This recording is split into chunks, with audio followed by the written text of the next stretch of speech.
This episode is brought to you by Shopify. Whether you're selling a little or a lot, Shopify helps you do your thing, however you cha-ching. From the launch your online shop stage, all the way to the we just hit 1 million orders stage. No matter what stage you're in, Shopify's there to help you grow.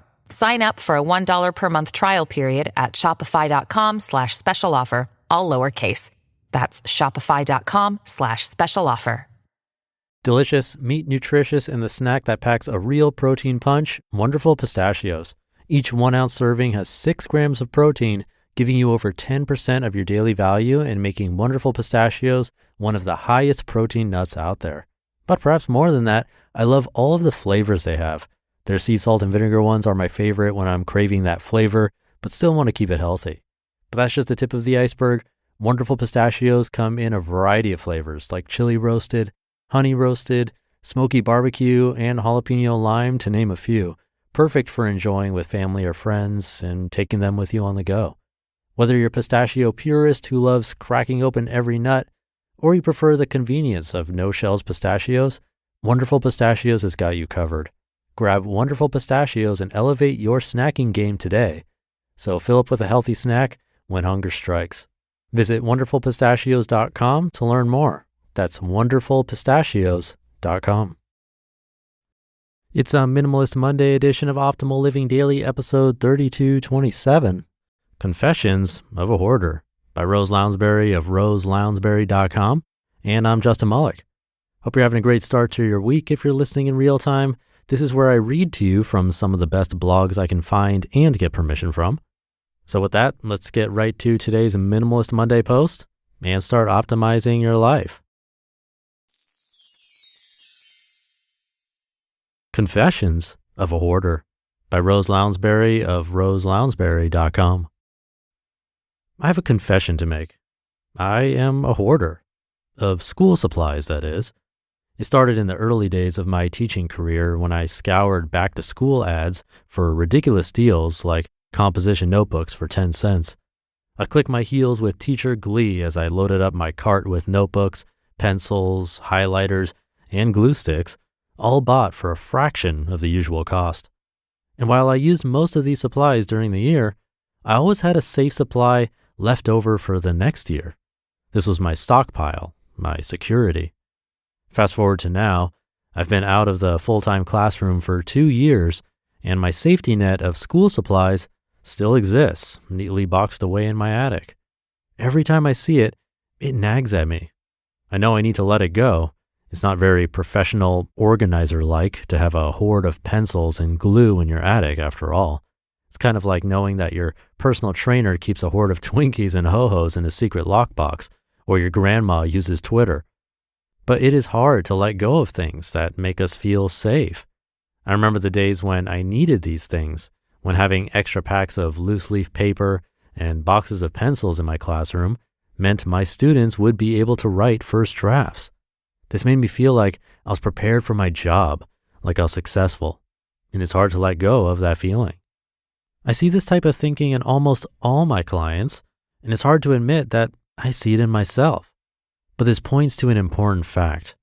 To a certain degree, hoarding is human behavior. Our survival instinct tells us to stockpile supplies, and that instinct is still there, even when those supplies are no longer necessary. It's important for me to feel this, to realize that it is natural for people to have a hard time letting go, and to understand that possessing objects can and does often make us feel safe. But most importantly, I need to feel what it's like to push past those feelings and recognize when it is time to let go. That time comes for all of us. For me, it was last week.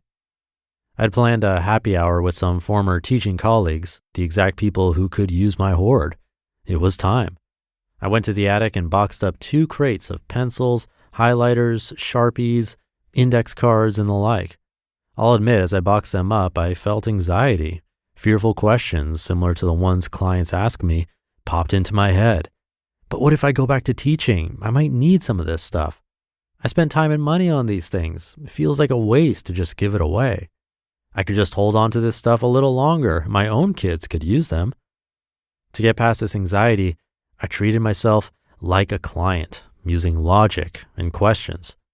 If you go back to teaching, you can buy more. It won't cost you that much. You know, school supplies always go on sale at the beginning of the school year. Yes, these things are perfectly good, but they're no good to anyone in your attic. In fact, some of these things, highlighters and markers, will go bad if they aren't used. Remember what it was like to have students show up to class without pencils and paper? Teachers face that every day. You're helping them by giving these things away. Well, come on now, are your own kids really in need of 200 pencils and 500 index cards? For real? They're in kindergarten. Note, I would not talk to a client that way, but I can get pretty tough love on myself.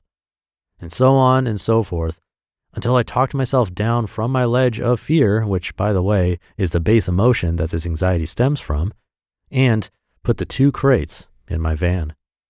My colleagues were happy to have them, and I haven't missed any of that stuff, not one bit. Yes, it's only been 1 week, but I doubt I'll find the need for 5 packs of yellow highlighters in the near future. What did I learn from this experience? The all-important lesson of putting myself in someone else's place. Quite often, it is easy for me to see that clients don't need certain items, and it's hard to understand why they can't let go. But if I look at the items I hold on to and the rationale behind that, I can see that my clients are rational and they have reasoning for holding on to objects. It's important for me to honor and remember that. Is my teaching hoard totally gone? Nope. I still have excess teaching items, mostly books from my classroom library, stored away. I'll get to them, probably this summer. And I think that's another important lesson. We can't always let go of it all at once. Minimizing is a process. A step here, a step there, when we're ready. Slowly we learn to let go, and as we do, we realize that nothing truly terrible has happened. Thus we can go back and let go of even more.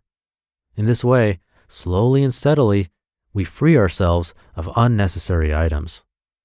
And why should we do this? Because when we do, something wonderful happens. We create space in our lives for things that reflect the way we are now. My attic now has a little more breathing room for items related to my business, my kids, and my current hobbies. And as an added bonus, somewhere in Dayton, some kid has a pencil to use in class today. Right on, kid. Right on.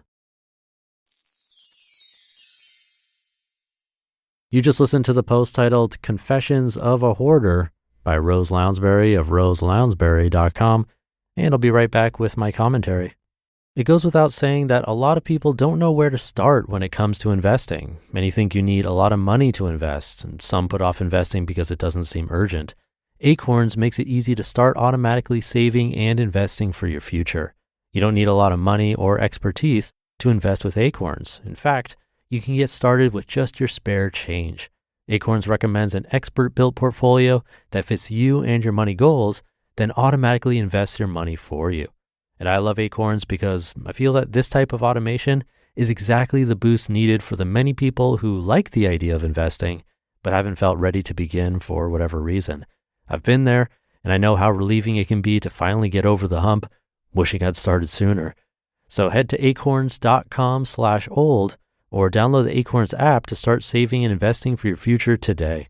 Paid non-client endorsement. Compensation provides incentive to positively promote Acorns. Investing involves risk. Acorns Advisors LLC, an SEC registered investment advisor. View important disclosures at acorns.com/OLD. Take it a Rose. I'm sure we can all relate to this one, at least to a certain extent. I know I have things collected over the years that are very sticky, as in they stick around the house for absolutely no reason at all, it seems.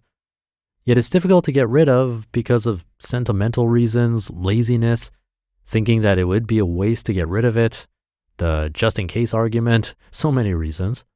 And that, along with what she said about it being human nature and built in us to hoard things, it's easier said than done. I do find this example true, though, that if someone you know really could use whatever it is that's been sitting around, it makes it a lot easier to get rid of.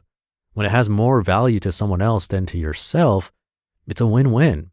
You make someone else happy, you declutter, and you get that feeling of actually helping someone. Donating can do this too, but when you actually see someone who is thankful, it's sort of a different level, similar to volunteering. When you see what you're doing is actually affecting people, it affects you in turn, bringing happiness and meaning into our lives. So yeah, I really like that example. And speaking of doing something that's helping someone else, this podcast was a mix of helping myself, really forcing myself to speak and learn and consume just good things daily.